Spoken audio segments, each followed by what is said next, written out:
बोए पेड़ बबूल के तो आम कहाँ से खाए।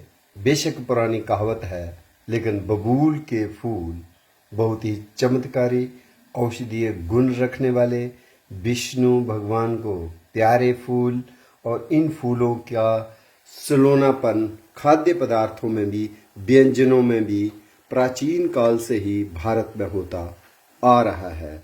और इसकी फलियां बहुत ही मोतियों की माला की तरह और बहुत ही औषधीय गुण रखने वाले, लेकिन इसके फूल भी कमाल के हैं। और देखिए, मैंने इन फूलों से बना लिए हैं फ्लावर फ्रिटर्स, या कह लीजिए फूलों के पकौड़े। तो ये फूल जो हैं ये बबूल के, और बेशक आम तो नहीं लगते, लेकिन पकौड़े जो हैं वो सेहत के लिए बहुत अच्छे हैं। खास करके इन फूलों का जो औषधीय गुण है उसमें बोला जाता है कि हमारे दांतों की सेहत के लिए बहुत ही अच्छे हैं, और हमें इनको सुखा करके पाउडर रख लेना चाहिए। और पीलिया हो जाए तो पीलिया के रोगी को भी ये वरदान के रूप में उसके सामने आते हैं। और इन फूलों को माना जाता है कि ये बबूल का जो पेड़ है ये विष्णु का भी प्रिय पेड़ है, और इस पेड़ को भी भारतीय परंपरा में बहुत पहले प्राचीन काल में पूजा जाता था, और अक्सर इसको काटना एक पाप समझा जाता था। तो ये जो फूल हैं ये सर्दियों में खिलने शुरू हो जाते हैं, जैसे अभी का जो मौसम है दिवाली के आसपास, तो ये फूल खिल रहे हैं। और इन फूलों को मैंने एकत्रित किया, और इन फूलों की जो संरचना है अगर आप ध्यान से देखेंगे तो ये फूल जो है वो गोल गोल आकार में गुच्छों में होते हैं। ये एक फूल नहीं है। अगर हम ये दिखाएं आपको तो ये एक फूल नहीं है, बल्कि एक फूल का गोल गुच्छ है। जिस तरह से हमारे राल में होता है, राल हमने देखी है जो बरसात के दिनों में लाल फूलों से भर जाती है, कांटेदार झाड़ी है जिसको हम राल कहते हैं, माइमोसा रूबिकालिस। या फिर हमें शुई मुई लाजवंती का पता है, उसमें भी फूल इसी तरह से गोलाकार में रहते हैं। और यही बात है कि इसको एक अलग क्लेड में, अलग ग्रुप में इन फूलों को रखा जाता है, जिसमें कलियंड्रा भी आता है या माइमोसा भी आता है। तो उस क्लेड का नाम है माइमोसाइडी क्लेड, और जो उपकुल है, उप परिवार है, वो है इसका अमलतास परिवार, दैट इज सिसिलपिनियासी या सिसिलपिनियाइडी। लेकिन जो फैमिली है वो फैमिली जो है आजकल मटर की फैमिली, शीशम के पेड़ की फैमिली, मतलब फाबेसी, इसको फाबेसी में रखा जाता है, और सब फैमिली सिसिलपिनियाइडी मानी जाती है। और ये जो माइमोसेडी क्लेड है, इसमें खास बात क्या है, इसमें जो फूल है ना वो एक्टिनोमार्फिक है, माने उनमें रेगुलर सिमेट्री होती है। इसमें अंखड़ियां पंखड़ियां जो है 4 होती है जब 5 होती हैं, और जितनी भी हों, अगर 4 होंगी तो पुंकेसर 8 होंगे, अगर 5 होंगी तो पुंकेसर 10 होंगे।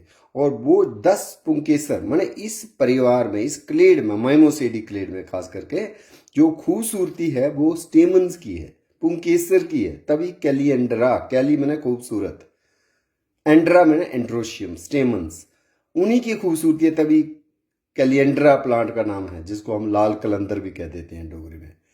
और इसी तरह से जो शुई मुई है, लाजवंती है, उसमें भी स्टेमन्स ही बाहर निकली होती हैं। जो अंखड़ी पंखड़ी है, जो पेटल्स है, उनका कोई इतना श्रृंगार नहीं होता। तो ये जो पीलापन है, ये सारा पीलापन पुंकेसर के ग्रुप्स का है। ये जो स्टेमन्स हैं वही पीली खूबसूरत हो गई हैं, और इसमें कोई पंखुड़ियां हमें नजर नहीं आ रही, पंखुड़ियों की कितनी खूबसूरती नहीं है। तो ये फूल जो है हमारे व्यंजनों में, खासकर इसकी हम चाय बना सकते हैं, इसको बॉयल करके इसका जो हर्बल टी है वो भी बना सकते हैं, या फिर फूलों का ये फ्लावर फ्रिटर्स जिनको कहते हैं, पकौड़ी की शेप में भी हम इन बना सकते हैं। और संस्कृत में इस बबूल के पेड़ को कहा गया बरबुरा, और बरबुरा होने से ही गुजराती में बाबरिया नाम भी है इसका। या बबरिया, बबरिया का पेड़। हिंदी में या उर्दू में इसको कीकर भी बोला जाता है। लेकिन ये इजिप्ट मिस्र की कहानी बयान करता है। ये जो नाइल या नील दरिया है, रिवर, उसके किनारे किनारे डेजर्ट में उगा करता था और वहाँ के लोगों को इसको पहले से ही आभास था और इसका गम जो है गोंद यूज किया करते थे वहाँ के लोग, और इसलिए इसको इजिप्टियन थॉर्न ट्री भी बोला गया। और वहाँ की अफ्रीकन लैंग्वेज में अकाकिया, एक इसका कांटा भी होता है अकाकिया, और इसका एक कुछ कवाथ जैसा भी बनाते थे, और वहां से नाम बन गया अकेशिया। लेकिन आजकल इसको अकेशिया से अलग कर दिया गया। अकेशिया में वो प्रजातियां रखी गई हैं वो बिल्कुल जो ऑस्ट्रेलिया में उगती है, ऑस्ट्रेलिया की, और उसमें खासकर कांटे नहीं होते, उनको हम अकेशिया मान रहे हैं। जैसे अकेशिया मर्नसाई, ब्लैक बैटल, या अकेशिया मेलानोजाइलान, या अकेशिया पिक्नोस्टेकिया, है ना। इस तरह की जो वाटल्स हैं नीलगिरी हिल्स में हमें दिखाई देती है उनकी प्लांटेशन। तो वो ऐसे अकेशिया हैं, ऐसे कीकर हैं, ऐसे बबूल की तरह प्रजातियां हैं जिनके फूल चटक पीले होते हैं लेकिन उनमें कांटे नहीं होते, थॉर्न लेस होते, और उनको पेपर पल्प इंडस्ट्री के लिए, प्लांटेशन के लिए, रेक्लेमेशन ऑफ लैंड्स के लिए काफ़ी ज़्यादा साउथ इंडिया में लगाया गया है। लेकिन जम्मू में हमें कोई ज़्यादा उसका प्लांटेशन नज़र नहीं आती। लेकिन ये अपना देसी बबूल है, इसको बोलते हैं वाचेलिया निलोटिका, सब स्पीशीज निलोटिका। निलोटिका नाइलोटिका स्पीशीज प्रजाति का नाम रिवर नाइल से है, नील नदी, जो मिस्र की सिविलाइजेशन, वहां की संस्कृति के साथ जुड़ी हुई है। और इसके जो पत्ते होते हैं, पत्ते आप देखिए कितने बारीक पत्ते हैं, और ये पत्ते बाई दी वे द्विपक्षवत है। द्विपक्षवत मतलब ये जो है फेदरी लीव्स हैं और ये बाइपिनेट होते हैं, बाइपिनेट। ऐसे ही पत्ते जो है हमें कैलियंड्रा में भी दिखते हैं, ऐसे ही हमें माइमोसा में नजर आते हैं। तो ये जो बार्क है, इसकी बार्क का शाल जो है वो बहुत अच्छा है, और इन फूलों का चूर्ण जो है मुंह के छाले ठीक करता है। अगर मुंह में छाले निकल आए हो तो आप गार्गल भी कर सकते हो। तो ये आपके स्किन के रोग, त्वचा के रोगों के लिए भी रामबाण औषधि बन सकती है, ये फूलों का चूर्ण।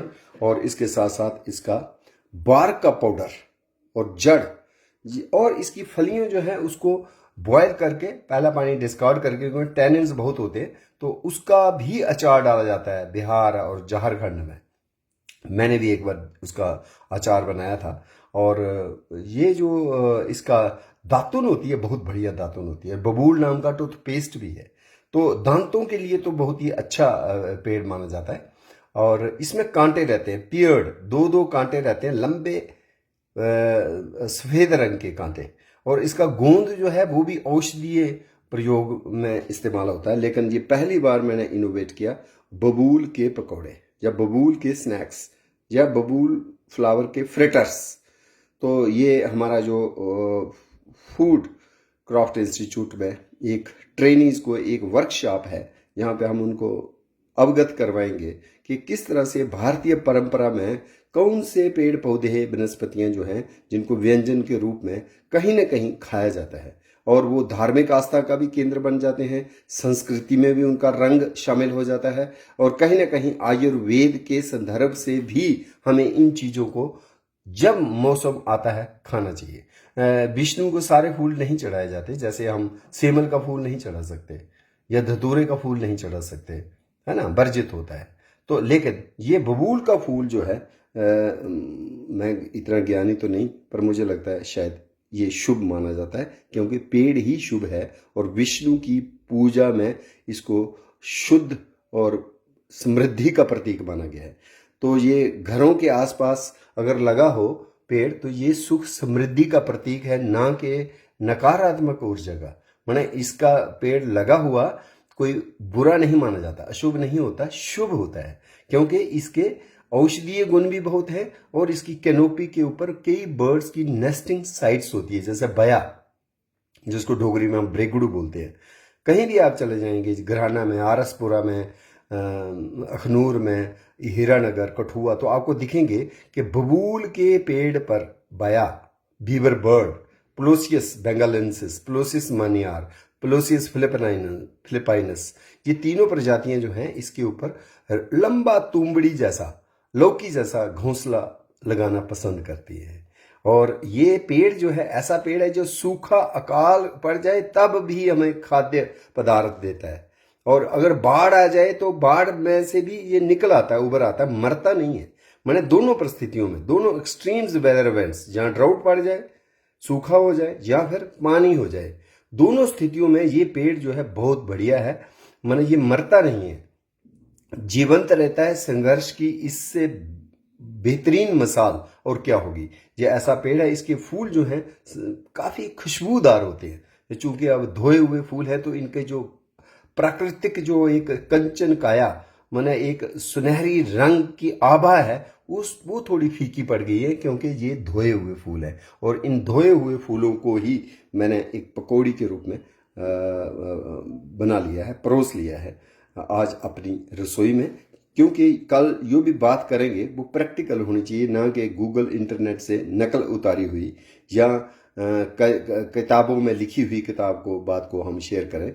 तो मेरा ये मानना रहता है कि जो ट्री टाक का अभियान है, जिससे 15 साल इस 19 दिसंबर 2025 को पूरे कर लेने हैं, उसमें हमने जो भी किया वो practical hand knowledge, field knowledge, और उसी कड़ी में ये बबूल के फूल के पकौड़े परोसे जाएंगे कल।